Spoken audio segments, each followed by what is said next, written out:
ایک یہ بھائی نے کویسچن کیا تھا کہ ان کے والد صاحب ان کو کہہ رہے ہیں کہ بیوی کو طلاق دے دو، تو میں کیا کروں، اب مجھے بتائیے۔ دیکھیں یہ مسئلہ تو بالکل درست ہے کہ اور یہ حدیث میں موجود ہے کہ حضرت عمر فاروق رضی اللہ تعالی عنہ نے اپنے صاحبزادے حضرت عبداللہ بن عمر رضی اللہ تعالی عنہ کو حکم فرمایا کہ اپنی زوجہ کو طلاق دے دیں۔ حضرت عبداللہ بن عمر کہتے ہیں مجھے اپنی اس بیوی سے بڑی محبت تھی، میں نبی کریم صلی اللہ علیہ وسلم کے پاس گیا اور یہ مسئلہ آپ کے سامنے رکھا تو رحمت کونین صلی اللہ علیہ وسلم نے فرمایا کہ اپنے والد کا حکم مانو، تو لہٰذا آپ نے اپنی زوجہ کو طلاق دی۔ تو بعض اس کو بنیاد بنا کر کہتے ہیں کہ دیکھیں اس کا مطلب یہ ہوا کہ اگر والد کہہ رہے ہیں اور والدہ کا حق چونکہ باپ سے 3 گنا زیادہ ہے، اس لیے ماں باپ اگر بیوی کو طلاق دینے کا کہیں تو ان کا حکم ماننا چاہیے۔ تو یہ استدلال غلط نہیں ہے، بالکل میں اس کو غلط نہیں کہہ رہا ہوں، لیکن میں یہ گزارش ضرور کرتا ہوں کہ یہ دور اب بدل چکا ہے۔ وہ حضرت عمر فاروق رضی اللہ تعالی عنہ تھے جو نفس پر غالب تھے، اور ان کے ساتھ شیطان کا معاملہ یہ تھا کہ رحمت کونین صلی اللہ علیہ وسلم گواہی دیتے ہوئے ارشاد فرماتے ہیں کہ جس راستے سے عمر گزر جائے، اگر شیطان بھی سامنے سے آ رہا ہو تو اپنا راستہ بدل لیتا ہے۔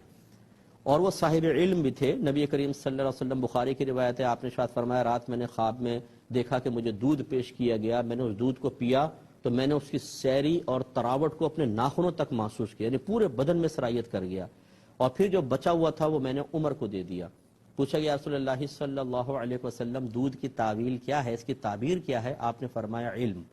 یعنی اللہ نے مجھے اتنا علم دیا ہے کہ میرے رگ رگ میں علم موجود ہے، اور جو بچا وہ میں نے عمر کو دیا۔ یہ حدیث صحیح حدیث میں موجود ہے۔ اس کا مطلب ہے وہ صاحب تقوی بھی ہیں، نفس پر غالب بھی ہیں، شیطان تو دیکھ کے ان کو بھاگ جاتا ہے، صاحب علم بھی ہیں، نبی کریم کے صحبت یافتہ بھی ہیں۔ اس کا مطلب ہوا کہ اگر عمر فاروق نے اپنے بیٹے کو بیوی کو طلاق دینے کا کہا تو نفسانی غرض سے نہیں تھا، شیطان کے بہکائے میں آ کر نہیں تھا، کسی جہالت کے تابع ہو کر نہیں تھا، بلکہ خوب سوچ سمجھ کے فیصلہ کیا۔ اچھا، عبداللہ بن عمر نے بھی یہ نہیں کہا کہ خلاف شرع حکم دے رہے تھے، میری بیوی کو تو کوئی قصور ہی نہیں تھا، بس اتنا کہا مجھے بیوی سے محبت تھی۔ اس کا مطلب ہے کوئی نہ کوئی شرعی وجہ تھی کہ عمر فاروق نے حکم دیا، اور نبی کریم نے یہی ارشاد فرمایا کہ حضرت عمر کا کہنا مانے، وہ صاحب علم ہے، صاحب تقوی ہے، وہ درست کہہ رہے ہیں، تو شاہ ہو گیا۔ اب یہاں صورتحال یہ ہے، اللہ تعالی ہمارے والدین کو عزت عطا فرمائے، سب کے والدین کو، لیکن ایک حقیقت ہے وہ میں آپ کی خدمت میں ذکر کر رہا ہوں۔ ہمارے ہاں اکثر جو ہے نفس ہم پر غالب ہوتا ہے، شیطان سے بچنے والے ہم کام کرتے نہیں ہیں،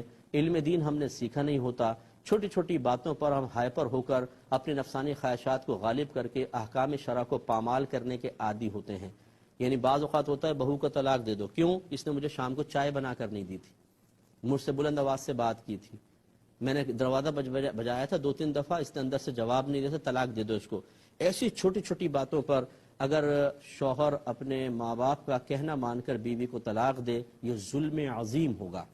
تو میں یہ گزارش کرتا ہوں کہ آپ